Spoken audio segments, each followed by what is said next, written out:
এই ক্যামেরার মাধ্যমে আমাদেরকে দেখছেন, এই ক্যামেরার এই টেলিকাস্টের মাধ্যমে আমি যারা দেখছেন তাদেরকে, এখানে যারা উপস্থিত আছেন তাদেরকে সবাইকে একটা মেসেজ দিতে চাই। জেনারেলি যখন অনুষ্ঠান করতে আসি যেই জায়গায়, তার আগে খুব একটা আমার কাছে ইনফরমেশন থাকে না, শুধুমাত্রই কোথায় অনুষ্ঠান করতে যাচ্ছি, কখন বেরোতে হবে ছাড়া।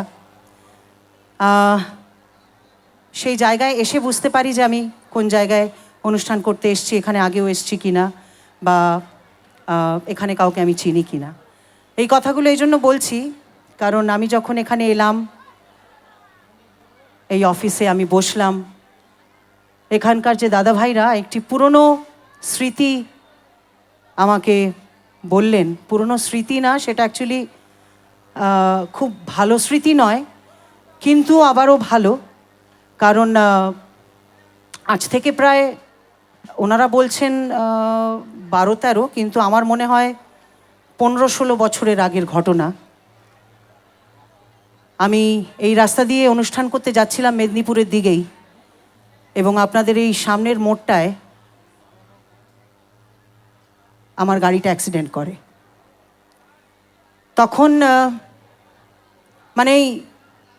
মানে রাস্তার এই যে গ্যাপগুলো, সেখানগুলো দিয়ে, এবং এই কথাটা বলছি আমি এই কারণে, এই কথাটার মাধ্যমে এই ক্যামেরা যেইগুলো আছে আজকে, যারা এই ক্যামেরার মাধ্যমে আমাদেরকে দেখছেন, এই ক্যামেরার এই টেলিকাস্টের মাধ্যমে আমি যারা দেখছেন তাদেরকে, এখানে যারা উপস্থিত আছেন তাদেরকে সবাইকে একটা মেসেজ দিতে চাই যে যাদের এরকম হাইওয়ের পাশে বাড়িঘর এবং যারা বাইক চালান রীতিমতো,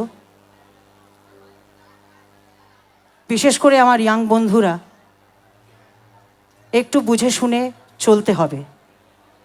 কারণ প্রত্যেক বছরই এরকম নানান রকম ঘটনা ঘটে। আমি ইনফ্যাক্ট এই মুহূর্তে যেই সাউথ ক্যালকাটার যেই জায়গাটায় বাস করি, সেইখানে একটা ফ্লাইওভার আছে, সেখানে অনেক আমার ইয়াং বন্ধুরা অনেক সময় অনেক হিরোইজম দেখাতে গিয়ে বাইক নিয়ে অনেক দুর্ঘটনা ঘটেছে, এবং সেদিনকেও এই ঘটনাই ঘটেছিল।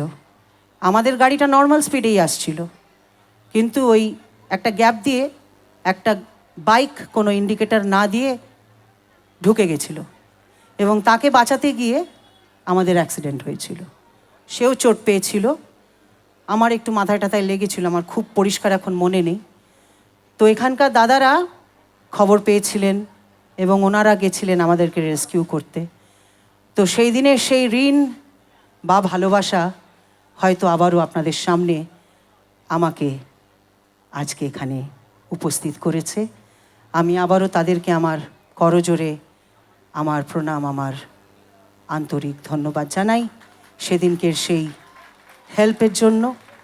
কারণ এরকমও অনেক মানুষ আছেন, রাস্তায় অনেকে পড়ে থাকতে দেখেও ফিরেও তাকান না।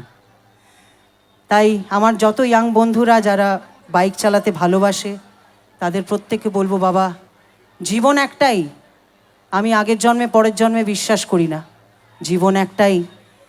তাই যাই করো না কেন, নিজের থেকে বেশি কাউকে ভালোবেসো না। এই কথাগুলো বলার আরেকটা কারণ, এখান থেকে একটি বিশেষ অনুরোধ এসছে, এবং এই অনুরোধটা আমি জানি আজকাল যে কোনো শিল্পী অনুরোধ করার আগেই খুব অনায়াসে তার গান গেয়ে দিচ্ছে, কিন্তু আমার কাছে না ব্যাপারটা খুব কঠিন, কারণ সে আমার বিশেষ বন্ধু ছিল। তবে একজন শিল্পী হিসেবে সবাই তাকে শ্রদ্ধা জানাচ্ছে, আমার ভালোবাসা শ্রদ্ধা তার জন্য ছিল, আছে এবং থাকবে। তাই আমি দুটো লাইন তার গানের তোমাদেরকে আগে শোনাবো, তারপরে আমার শেষ গানে যাব। আবারও একবার যাদের মনের মতো গান হলো না, তাদের কাছ থেকে ক্ষমা চেয়ে নেবো, কারণ একটা অনুষ্ঠানে সবাইকে খুশি করা যায় না, আমি জানি। আমি ইনফ্যাক্ট যখন গাড়িতে উঠবো তখন আমাকে আশপাশ থেকে শুনতে হবে, দিদি এইটা হলো না, দিদি ওইটা হলো না। এটা আমার অভিজ্ঞতা আমাকে বলে। তো যাই হোক, আপনারা সবাই ভালো থাকবেন, সুস্থ থাকবেন, এবং আপনাদের এখানে যে সমস্ত শিল্পীরা এই ভালোবাসা পেয়ে গেছেন, ভবিষ্যতেও আসবেন, তাদেরকেও এরকমই ভালোবাসায় ভরিয়ে দেবেন।